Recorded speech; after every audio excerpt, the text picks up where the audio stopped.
salam sejahtera bagi kita semua. Yang terhormat, Evans Mambu, SE, ME, selaku dosen mata kuliah Teknologi Informasi Komunikasi yang sudah memberikan tugas presentasi kepada saya. Baiklah, pada kesempatan ini saya akan mempresentasikan hasil saya yang berjudul Transformasi Digital untuk Menopang Revolusi Industri 4.0 ini. Tetapi sebelum itu saya izinkan untuk memperkenalkan diri saya. Perkenalkan, nama saya Claudia Natalia Gilian, NIM 2130105. Saat ini kita akan membahas pokok dari pembahasan saya dalam presentasi ini, yaitu yang pertama ada pendahuluan, ada pembahasan, dan ada penutup.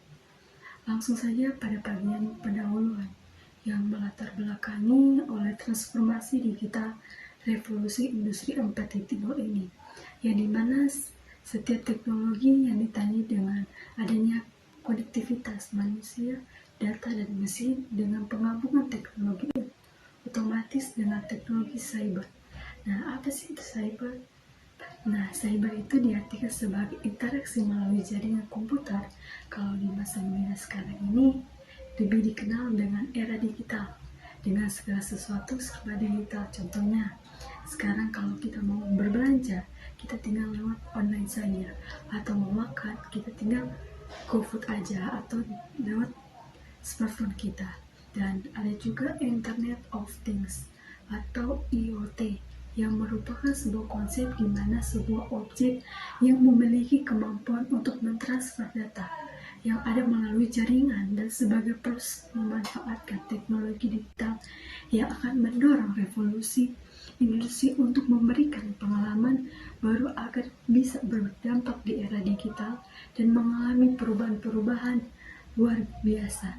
Bagi ini sangat penting untuk kita ketahui dalam perkembangan berikutnya. Ada juga rumusan dan tujuan, yaitu bagaimana cara agar memperluas transformasi digital industri revolusi 4.0 ini.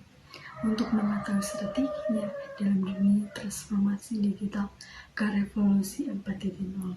Dan ada juga dampak dari transformasi digital revolusi ini, yaitu untuk kita mengetahui dampak positif dan dampak negatif dari industri revolusi ini.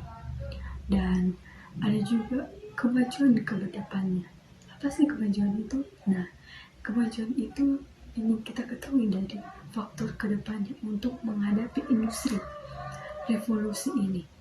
Dan yang bagus saya pembahasan transformasi digital ini adalah sebuah penerapan teknologi dalam aspek kehidupan manusia dan semua sarana prasarana yang menyediakan sebuah teknologi yang dikembangkan agar bisa memperluas teknologi baru.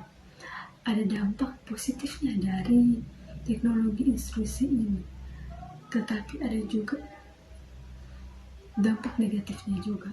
Mulai dari positifnya, mulai dari mudahnya mencari informasi, berbelanja dalam online, dan membantu juga dalam pembelajaran dengan sistem online tanpa harus tatap muka. Yang ada dalam masa pandemi ini kita harus tidak bertatap muka, kita harus online atau lewat dari aplikasi-aplikasi Zoom, ya seperti itu. Ada juga kemudian dalam mengakses informasi dikarenakan dalam menggunakan gadget maupun teknologi lainnya, dan juga mempermudah penjualan dalam media teknologi. Dan juga positifnya juga sangat mempengaruhi bagi kita. Ada juga dampak dari negatif perkembangan teknologi seperti ini. Dampak negatifnya yaitu biaya besar dalam investasi dalam pekerjaan, kurangnya kemampuan interaksi dalam masyarakat sekitar kita, berdampak untuk lingkungan atau merusak lingkungan dalam sekitar, dan juga maraknya pornografi, penipuan, kriminalitas, dan kejahatan, dan banyaknya korban karena lapangan pekerjaan yang menipis. karena perlahan mulai digantikan dengan teknologi seperti robot yang mereka kembangkan. Dan ada juga manfaat revolusi industri 4.0 ini merupakan upaya transformasi menuju perbaikan dengan mengintegrasikan dunia online ini atau lini produksi di industri, dan di mana sebuah proses produksi berjalan dengan internet sebagai penopang utama.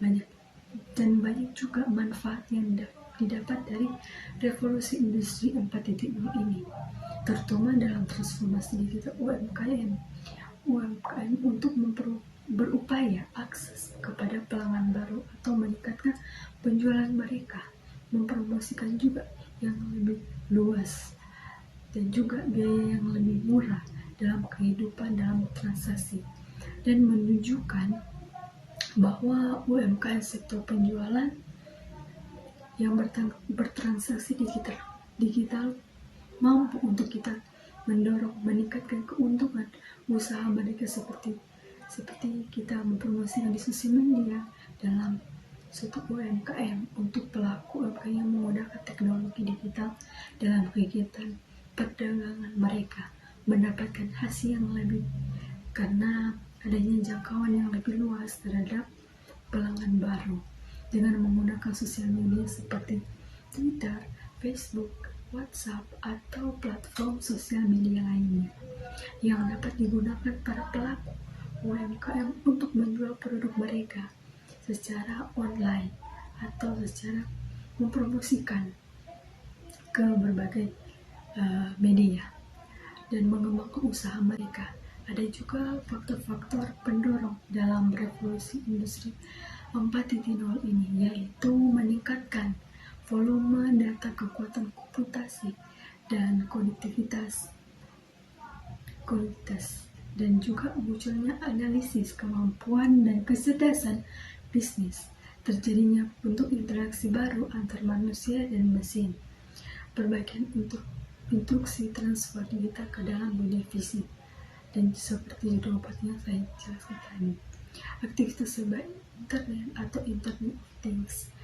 Nah, dalam sebuah materi ini kita bisa ambil kesimpulannya, yaitu transformasi ini dalam revolusi industri membawa begitu banyak kemudahan dalam pengembangan kehidupan sosial atau dalam UMKM. Oleh karena itu, pemanfaat teknologi adalah pilihan yang tepat bagi pelaku usaha UMKM untuk memperluas aplikasi e-commerce sebagai platform utama untuk perdagangan atau bisnis untuk menjalin kerja sama dengan perusahaan seperti ojek online dan juga penjual online untuk meningkatkan dan mempermudah proses penjualan untuk sesuatu yang lebih mudah dan lebih cepat. Terima kasih atas perhatiannya, kurang lebihnya mohon maaf. Demikian akhir presentasi saya. Semoga bermanfaat untuk kita semua. Terima kasih.